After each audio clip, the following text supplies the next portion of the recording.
পৌৰাণিক মান্যতা অনুসৰি শাওণ মাহক দেৱাদিদেৱ মহাদেৱ ভগৱান শিৱৰ মাহ বুলি কোৱা হয়। শ্ৰাৱণ মাহ, যাক শাওণ মাহ বুলি জনা যায়, হিন্দু ধৰ্মত ইয়াক পবিত্ৰ মাহ হিচাপে গণ্য কৰা হয়, যিটো মাহ মহাদেৱৰ বাবে উৎসৰ্গিত। শাওণ ভগৱান শিৱৰ প্ৰিয় মাহ বুলি কোৱা হয়।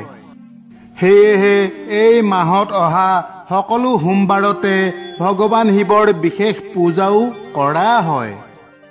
এই মাহত ভক্তসকলে কাৱড় যাত্ৰা উলিয়ায়, ব্ৰত পালন কৰি শিৱ মন্দিৰলৈ গৈ ভোলেনাথক অভিষেক কৰে।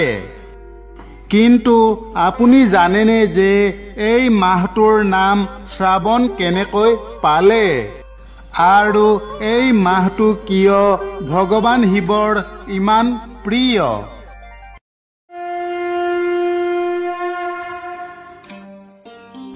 এই মাহটোৰ নাম শ্ৰাৱণ অথবা শ্ৰাৱণ অথবা শাওণ হোৱাৰ কাৰণ হৈছে, হিন্দু পঞ্জিকা অনুসৰি বছৰৰ পঞ্চম মাহটো হৈছে শাওণ। পূৰ্ণিমাৰ দিনটোত এটা বিশেষ নক্ষত্ৰ মণ্ডলত চন্দ্ৰৰ উপস্থিতি লক্ষ্য কৰি হিন্দু মাহৰ নাম ৰখা হৈছে। হিন্দু পঞ্জিকাৰ পঞ্চম মাহ আৰম্ভ হ'লে চন্দ্ৰ শ্ৰাৱণ নক্ষত্ৰত অৱস্থিত হয়।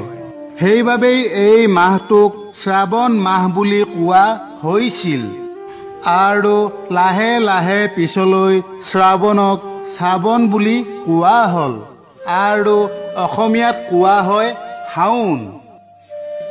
আজি আমি এই কথাই ক'বলৈ লৈছোঁ যে শাওণ মাহ ভগৱান শিৱৰ প্ৰিয় কিয় হ'ল।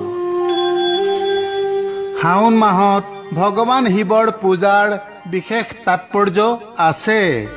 এই মাহত প্ৰতিটো সোমবাৰক শ্ৰাৱণী সোমবাৰ বুলি কোৱা হয়। এই দিনটোত ভক্তসকলে ব্ৰত পালন কৰি শিৱক পূজা কৰে। ব্ৰত কৰা সকলৰ ভিতৰত মহিলা আৰু বিশেষকৈ অবিবাহিত ছোৱালীৰ সংখ্যাই অধিক। শ্ৰাৱণ মাহক ভগৱান শংকৰৰ মাহ বুলি কোৱা হয়। এই সম্পৰ্কে এটা পৌৰাণিক কাহিনী আছে। এবাৰ সনত কুমাৰে ভগৱান শিৱৰ দৰ্শনৰ বাবে কৈলাশলৈ আহিছিল। তেতিয়া কুমাৰসকলে ভগৱান শিৱক সুধিলে, হে প্ৰভু, মানুহে কয় যে শ্ৰাৱণ মাহ আপোনাৰ বাবে অতি প্ৰিয়। এই কথা শুনি আমিও কৌতূহলী হৈ পৰিছোঁ যে শ্ৰাৱণ মাহটো আপোনাৰ বাবে কিয় ইমান প্ৰিয়। আপুনি অনুগ্ৰহ কৰি এই ৰহস্যৰ কথা কৈ আমাৰ জিজ্ঞাসা দূৰ কৰক প্ৰভু। সনত কুমাৰৰ প্ৰশ্ন শুনি ভগৱান শিৱই ক'লে, হে কুমাৰসকল, দেৱী সতীয়ে নিজৰ পিতৃ দক্ষৰ যজ্ঞস্থলীত যোগ শক্তিৰ দ্বাৰা নিজৰ শৰীৰ এৰি যোৱাৰ আগতে দেৱী সতীয়ে প্ৰতিটো জন্মতে মহাদেৱক স্বামী হিচাপে লোৱাৰ সংকল্প লৈছিল। দ্বিতীয় জন্মত দেৱী সতীয়ে হিমালয় আৰু মহাৰাণী মেনাৱতীৰ কন্যা হিচাপে পাৰ্বতী নামেৰে জন্ম লাভ কৰে। এই জন্মটো দেৱী পাৰ্বতীয়ে ভগৱান শংকৰক স্বামী হিচাপে পাবলৈ শ্ৰাৱণ মাহত ব্ৰত ৰাখি কঠোৰ সাধনা কৰিছিল। দেৱী পাৰ্বতীৰ এই কঠোৰ তপস্যা দেখি মই বৰ আনন্দ অনুভৱ কৰিলোঁ আৰু মই তাইক সন্তুষ্ট কৰিবলৈ এটা বৰ প্ৰদান কৰিলোঁ আৰু এই বৰদানৰ বাবেই মই দেৱী পাৰ্বতীৰ লগত বিবাহ কৰালোঁ। তাৰ পাছৰে পৰা এই শাওণ মাহটো মোৰ বাবে বিশেষ হৈ পৰিল। পৌৰাণিক কাহিনী অনুসৰি শাওণ মাহ ভগৱান শিৱৰ প্ৰিয় হোৱাৰ আন এটা কাৰণ হ'ল, শাওণ মাহত ভগৱান শিৱ পৃথিৱীলৈ নামি আহি শহুৰেকৰ ঘৰলৈ গৈছিল। শহুৰেকৰ ঘৰত তেওঁক অৰ্ঘ্য আৰু জলাভিষেকৰ সৈতে আদৰণি জনোৱা হৈছিল। বিশ্বাস কৰা হয় যে প্ৰতি বছৰে শাওণ মাহত ভগৱান শিৱ শহুৰেকৰ ঘৰলৈ আহে। এই সময়তে ভগৱান শংকৰৰ আশীৰ্বাদ লাভ কৰিবলৈ পৃথিৱীবাসীসকলৰ বাবে উত্তম সময়। ইয়াৰ উপৰিও অন্য এটা কাহিনী অনুসৰি যেতিয়া সমুদ্ৰ মন্থন কৰা হৈছিল তেতিয়া সমুদ্ৰ মন্থনৰ পৰা প্ৰথমে কালকূট বিষ ওলাইছিল।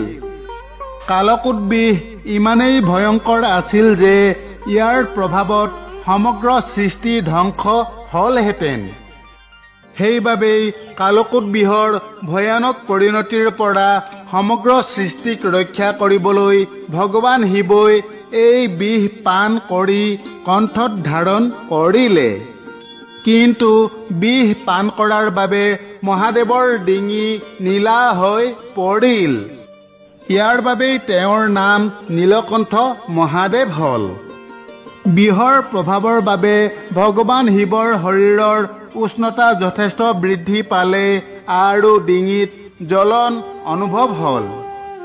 তেতিয়া সকলো দেৱী দেৱতাই ভগৱান শিৱৰ ওপৰত জল বৃষ্টি কৰিছিল যাতে বিষৰ প্ৰভাৱ কম হয় আৰু তেওঁৰ শৰীৰৰ উত্তাপ আৰু কণ্ঠৰ জ্বলন শান্ত হয়।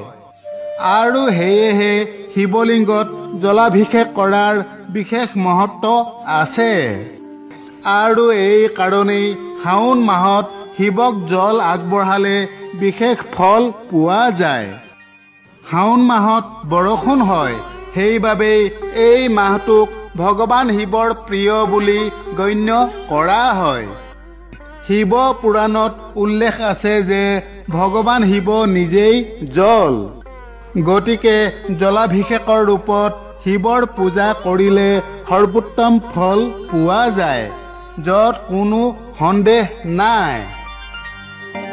ভগৱান শংকৰক শাওণ মাহত বিশেষভাৱে পূজা কৰা হয়। এই সময়ছোৱাত অভিষেকেৰে মহাদেৱৰ পূজা আৰম্ভ কৰা হয়। অভিষেকত মহাদেৱক জল, গাখীৰ, দৈ, ঘিউ, চেনি, মৌ, গংগাজল, কুঁহিয়াৰ ৰস আদিৰে স্নান কৰোৱা হয়। অভিষেকৰ পাছত ভগৱান শিৱক বেলপত্ৰ, চমীপত্ৰ, দুবৰি, কুশ, পদুম ফুল, নীলকমল, মদাৰ, জবা ফুল আদি উৎসৰ্গা কৰা হয়। ইয়াৰ লগতে ধতুৰা, শ্ৰীফল আদি মহাদেৱক প্ৰসাদ হিচাপে আগবঢ়োৱা হয়। মহাদেৱৰ অভিষেক কৰাৰ আঁৰত এটা পৌৰাণিক কাহিনী আছে যে সাগৰ মন্থনৰ সময়ত হলাহল বিষ ওলাই অহাৰ পাছত মহাদেৱে এই বিষ পান কৰিলে, যাৰ বাবে তেওঁ অচেতন হৈ পৰিছিল। ভগৱান শিৱৰ অৱস্থা দেখি সকলো দেৱী দেৱতা ভয় খাইছিল আৰু তেওঁৰ জ্ঞান ঘূৰাই আনিবলৈ দেৱী দেৱতাসকলে ওচৰতে যি বস্তু পোৱা যায় সেই বস্তুৰে মহাদেৱক গা ধুৱাবলৈ ধৰিলে, যাৰ ফলত মহাদেৱ সুস্থ অৱস্থালৈ ঘূৰি আহিছিল। ইয়াৰ পাছৰ পৰাই মহাদেৱক পানী আৰু অন্য বিভিন্ন বস্তুৰে অভিষেক কৰাৰ পৰম্পৰা প্ৰচলিত হয়। শাস্ত্ৰত বৰ্ণিত আছে যে শাওণ মাহত ভগৱান বিষ্ণুৰ যোগ নিদ্ৰা আৰম্ভ হয়।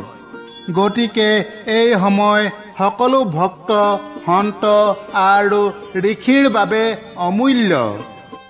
ভগৱান বিষ্ণুৰ যোগ নিদ্ৰাৰ এই 4 মাহক চৌমাখা আৰু চৌমাখাক 4 মাহত হোৱা এক বৈদিক যজ্ঞ বুলি গণ্য কৰা হয়। ভগৱান বিষ্ণু যোগ নিদ্ৰাত থকাৰ বাবে এই সময়ছোৱাত সমস্ত সৃষ্টি সঞ্চালনৰ দায়িত্ব ভগৱান শিৱই গ্ৰহণ কৰে।